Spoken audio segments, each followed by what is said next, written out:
Hi అండి. Welcome back to my channel. ఈరోజు 3-in-1 cooking ఒకేసారి ఎలా చేసుకోవాలో కుక్కర్లో చూపిస్తున్నానండి. ఇంకా నేనైతే పప్పు అనేది తీస్తున్నాను. పప్పు కప్పున్నర అట్లా తీసాను.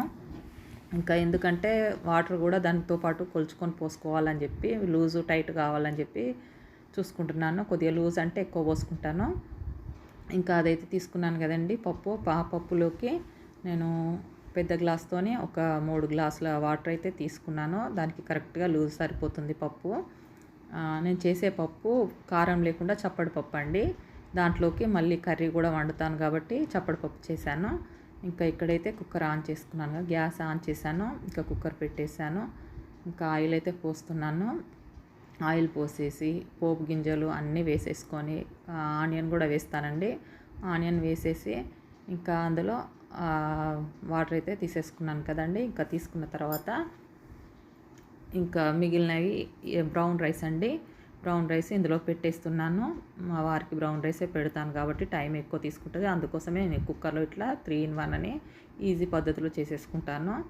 ఇంకా ఇది పెట్టేసుకొని దీనిపైనుంచి మూత అయితే పెడుతున్నానండి. ఇంకా మా వారికి ఉడికించిన గుడ్లు కూడా పెడుతున్నాను. గుడ్లు కూడా కావాలి కాబట్టి ఎగ్స్ కూడా నేను ఇక్కడ పెట్టుకుంటున్నాను. దానిపైన కూడా మళ్ళీ మూత పెట్టేశాను. ఇంకా కుక్కర్ అయితే క్లోజ్ చేసిస్తున్నాను. ఇలా ఒకేసారి 3 అనేది ఒకేసారి ఉడుకుతాయండి. మనకు టైం అనేది సేవ్ అవుతుంది. ఇంకా నేను ఇక్కడ కుక్కర్ విజిల్ పెట్టేలోపు విజిల్ అయ్యేలోపు ఇంకా ఇటు వంకాయ కర్రీ కూడా చేస్తున్నాను.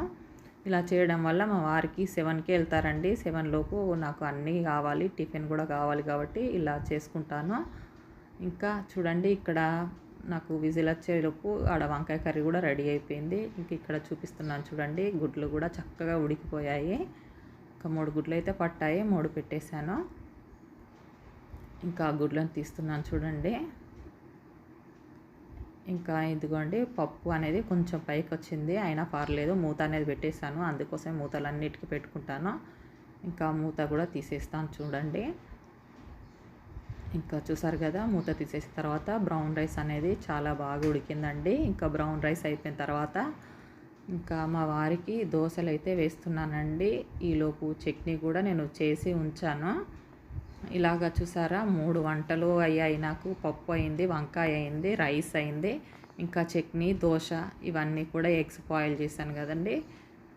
ఇంకా తర్వాత మా వారికి డ్రై ఫ్రూట్ లడ్డు అలాగే కీరా కూడా కోసి పెట్టేశానండి. మా ఛానల్ నచ్చితే లైక్ చేయండి, షేర్ చేయండి, సబ్స్క్రైబ్ చేయండి.